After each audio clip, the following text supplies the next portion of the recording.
Hi, good morning, everybody. Welcome to A Cup of Joe with Average Joe in the morning. This is Average Joe with the Sons of Nephilim, trying to keep it fast-paced. And because nobody likes long-form content, nobody wants to watch anything for an extended period of time because our attention spans are garbage, right? Because all of our dopamine circuits have been hacked by social media and all the stupid, overstimulating, hyper-stupid content that we watch. It's all just like, the only way we deal with this pre-apocalyptic nightmare that we're living in. But hey, that's okay. Really what we're all looking for is human connection. So why don't you go out and talk to somebody? Why don't you put down your phone? Why don't you say hey? Why don't you say hey to somebody? Set up a meet. Say, hey, can we get together in person, face to face, not text where everyone can be misinterpreted and nothing is understood and all the connotations are wrong and all the worst interpretations and the worst phrasing are participated in. Maybe we can just hey, get together in person.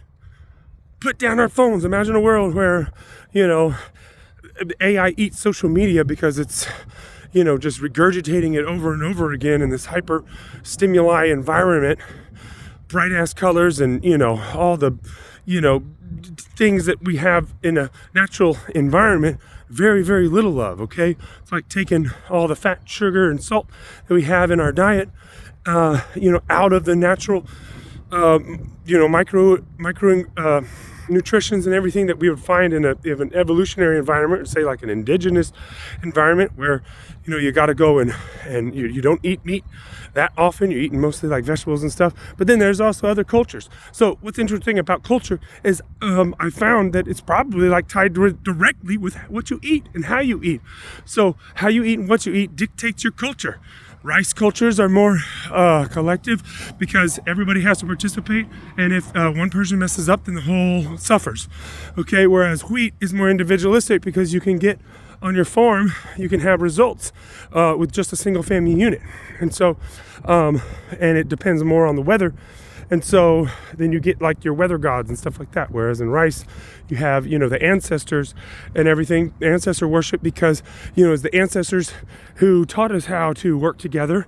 And so we have to honor them because, that's the only way we're going to survive in this world. And so in an individualistic culture with wheat and everything, where you use an ox to pull the plow, well, you can't have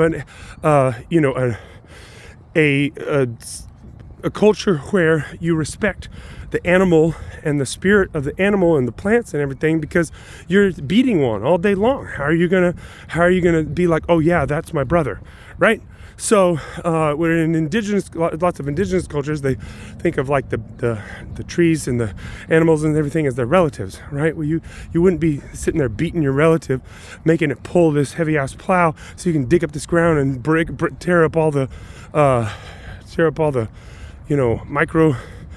microculture and all the stuff in the topsoil, tilling is terrible. Why are you tilling? You're ripping it up, you're tearing it up, just like everything else. But maybe that's part of the process, to tear it up, tear it out, and get down to the very root of the problem, or get down to all the stuff that's been repressed, all the heavy metals that have been shoved down into the earth and the oil and everything. We got to dig down in there and get it out.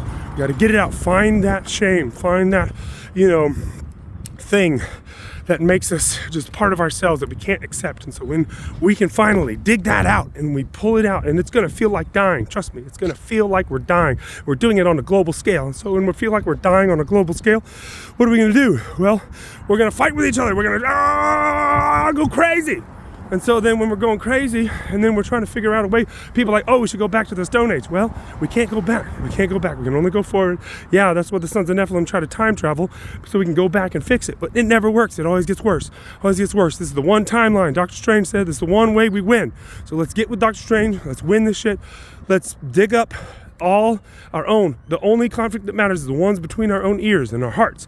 Look inside our own hearts and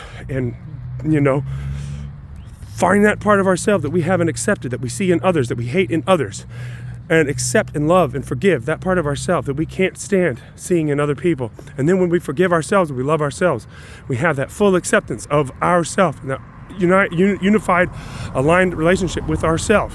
Then we can love other people. But until then, guess what, folks? It's going to get worse.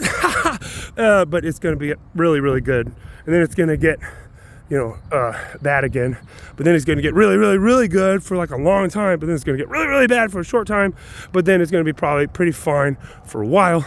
And then, probably to the point that we just like do this all over again. But who knows, maybe this time we'll get it right. This has been a Cup of Joe with Average Joe in the morning. Checking in with you, Galveston, Texas. Average Joe here with the Sons of Nephilim. Signing off, folks. Thanks for tuning in. Bye!